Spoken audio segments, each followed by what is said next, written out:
Vicente Gonzalez is one of 6 Democrats and 3 Republicans seeking the nomination from their respective party to run for Congress. Thank you for being here, Mr. Gonzalez. First question, tell us a little bit about yourself. Well, my name is Vicente Gonzalez. I'm running for U.S. Congress for District 15. I'll tell you, I'm a lifelong Democrat, a South Texan. My story may be a little different than some of my opponents, as many people know. At one time, I was a high school dropout, and I earned a GED and went back to community college and a university and on to law school. And lo and behold, I passed the bar exam the first time. It was shocking to me just as much as everyone else. And, it's been good. I've been working for South Texas families for 20 years. I've been winning for them at the courthouse, and I intend to take that same fight to Washington. This is what I'm good at, and I want to share some of my talents and give back to the community that's given me everything I have. Describe your political philosophies. Why are you running as a Democrat?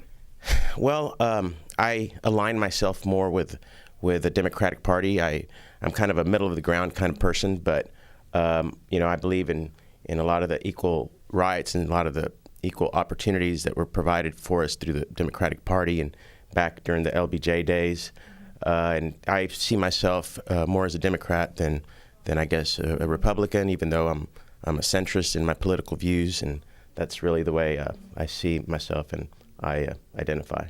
What is the top issue you want to tackle here when it comes to the Rio Grande Valley? It's a very good question. For the Rio Grande Valley, one of my top issues, I have several, but one of them is Medicare and Social Security. As you know, Medicare has been cut nationwide almost in half. In fact, our reimbursements are 47% nationwide from what they were 2 years ago. So our seniors are getting less care. They're getting pushed out of hospitals sooner. They're getting procedures that used to be easily accessible are now more difficult to get, more difficult to get paid for. Our reimbursements here in the Valley are somewhere in the 50s, which is still far less than other parts of the country, and certainly far less of what our seniors deserve. This is something that they've been paying into their entire lives. It's not a freebie. It's something they've earned, and I believe a promise made should be a promise kept. When it comes to the border security, do we need more? I think we need intelligent security. I think we need a well-thought-out plan. I don't believe in throwing money at problems without, well-studied idea. We do need to have a very safe border, and I'll make sure we have that.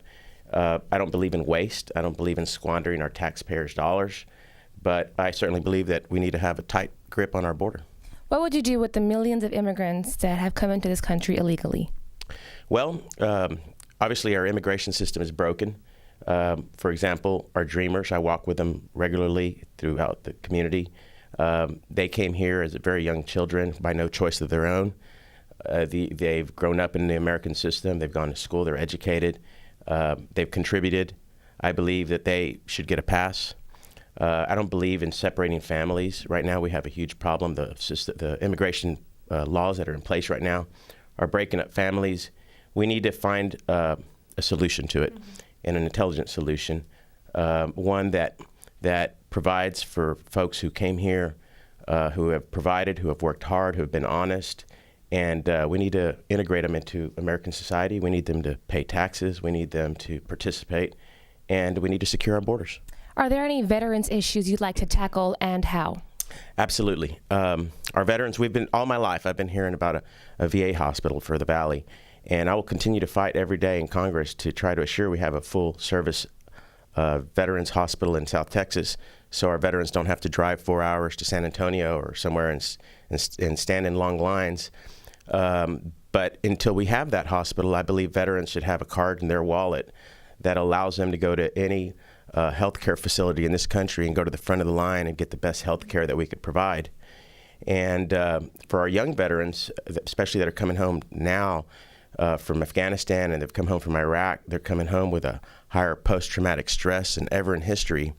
And we're losing 22 veterans every single day to suicide. Last year we lost 6,800 veterans to suicide, more than we did on the battlefield, and we should be ashamed of that record. When it comes to Obamacare, do you think it needs to be tweaked or replaced? No, I think it needs to be fixed. Yeah, tweaked, I guess was a good word. It's a little rough around the edges. I think it was rushed through. I think universal care is a good idea. We just need it to be fair and balanced, and it needs to be fair for business, and it needs to be fair for our citizens. I do believe we can't have a huge portion of America that's uninsured.